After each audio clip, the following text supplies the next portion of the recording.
হাই friends, আজি এই ভিডিঅ'টো বহুত ইণ্টাৰেষ্টিং হ'ব কাৰণ আজি আমি আলোচনা কৰিম ব্যৱসায় সংগঠনৰ ৰূপবিলাক। বিজনেছ কোনে ভাল নাপায়? বিজনেছ সকলোৱে ভাল পায়। ক'ৰবাত দুই এজন ব্যক্তিয়ে আছে যে তেওঁলোকে বিজনেছ ভাল নাপায়। আমাৰ সকলোৰে বিজনেছৰ প্ৰতি বহু বুদ্ধি আছে, কিন্তু আমি নাজানো কোনটো বিজনেছৰ কাৰণে কোনটো অৰ্গেনাইজেশ্যন বা কোম্পানী বনাব লাগে, বা কোনটো অৰ্গেনাইজেশ্যন বনালে কোনটো ব্যৱসায়ৰ কাৰণে লাভৱান হয় আমি সেইটোৱে নাজানো। সেইকাৰণে আমি এটা ব্যৱসায় সংগঠন বনাব ভয় কৰি থাকোঁ। যিকোনো এটা অৰ্গেনাইজেশ্যন আৰম্ভ কৰিবলৈ হ'লে প্ৰথমে আমি জানিব লাগিব ভাৰতত কি প্ৰকাৰৰ ব্যৱসায় সংগঠন আছে। তো জলক ভিডিঅ'টো আৰম্ভ কৰোৱা।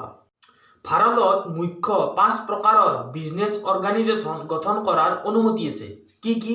1 নম্বৰ সোল প্ৰপ্ৰাইটৰশ্বিপ বিজনেছ, 2 নম্বৰ জইণ্ট হিন্দু ফেমিলি বিজনেছ বা HUF, 3 নম্বৰ Co-operative society, 4 নম্বৰ পাৰ্টনাৰশ্বিপ ফ্ৰম, 5 নম্বৰ কোম্পানী।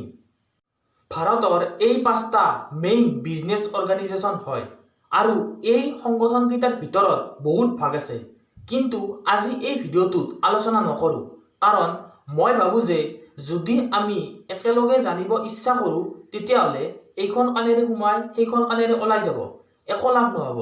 সেইকাৰণে আমি ষ্টেপ বাই ষ্টেপ অলপকৈ জানিব চেষ্টা কৰি যাম। আজিলৈ এইখিনিয়ে আছিল। নেক্সট ভিডিঅ'ত আকৌ আপোনালোকক লগ পাম। তাৰ কাৰণে চেনেলটো কি কৰিব? ছাবস্ক্ৰাইব কৰি থওক। Thank U.